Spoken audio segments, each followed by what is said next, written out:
Kasus kematian bocah 13 tahun asal Jampang Kulon, Kabupaten Sukabumi berinisial NS memasuki babak baru. Ibu kandung korban, Lisnawati, resmi melaporkan mantan suaminya yang juga ayah korban ke Polres Sukabumi. Tak hanya itu, laporan terpisah juga dilayangkan terhadap ibu tiri korban berinisial TR.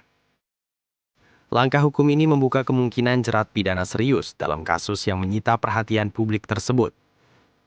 Kuasa hukum pelapor, Krisnamurti dan Mira Widiawati bersama tim, menyampaikan keterangan kepada awak media di Mako Polres Sukabumi.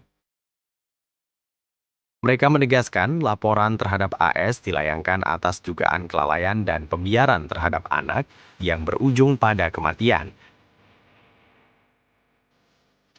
Atas dasar itu, kuasa hukum melaporkan AS dengan sangkaan pasal 76B junto pasal 77B Undang-Undang Perlindungan Anak terkait dugaan pembiaran dan penelantaran anak. Karena kenapa? Akan kita anggap ini adalah kelalaian dan penelantaran. Karena ada SMS chat sebelum almarhum meninggal, chatnya itu dalam bahasa Sunda tuh seperti apa tuh? Dijelasin chatnya. Sepertinya udah mau itu gitu sakit. Terus? Bahkan si Raja sakit sampai sakit paru-paru ngomongnya sama dia. Terus teteh bilang bahwa gimana?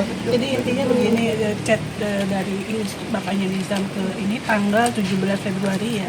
Jadi 2 hari sebelum meninggal, istrinya menyampaikan bahwa Nizam ini sakit di rumah. Dia bilang, kenapa nggak dibawa ke rumah sakit? Ya biarin aja, sampai kalaupun dia meninggal tinggal dimakamin di pemakaman keluarga dekat bapaknya si bapak ini yang kita laporkan begitu. Intinya itu.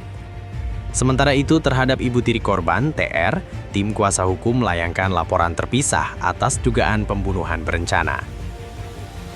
Jika unsur tersebut terbukti, ancaman hukumannya tidak ringan. Ada 2 LP itu ya, satu terhadap berhubungan kita laporkan ibu tirinya. Iya. Dalam proses rekom. Karena kita melaporkan sampai berhubungan dengan pembunuhan berencana karena ada dugaan seperti itu. Pernyataan dari Reza Indragiri, ahli forensik, psikologi forensik menyampaikan juga demikian. Jadi dugaan itu bisa saja terjadi. Pihak pelapor juga mengungkapkan sejak usia 7 tahun, korban berada dalam pengasuhan ayahnya. Selama 4 tahun terakhir, ibu kandungnya mengaku dihalang-halangi untuk bertemu anaknya. Kuasa hukum menyebut kondisi fisik korban mengalami perubahan signifikan setelah berada dalam pengasuhan terlapor. Bahkan, pelapor mengaku mengalami trauma akibat dugaan kekerasan dalam rumah tangga yang dilakukan terlapor sejak dirinya mengandung.